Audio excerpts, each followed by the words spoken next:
Live দেখিস না, মোবাইলে দেখে লাভ নাই। আমরা প্রত্যেকটা মানুষ একটু বৃষ্টির আশায় বসেছিলাম এবং দেখা গেল ভাতার নেত্রকোনা অঞ্চল মুরাতিপুর খাসপাড়ায় আমাদের পাড়ায় জামাইবাবু বাড়ির সামনে সন্ধ্যের দিকে বৃষ্টি হয়।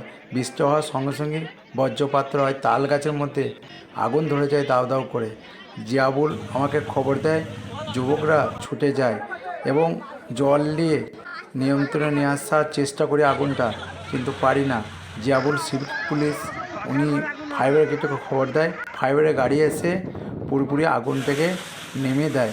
কারো ক্ষতি হয় নাই, এখন পুরোপুরি আগুনটা নেমে গিয়েছে। আমার নাম শেখ কসুমিন।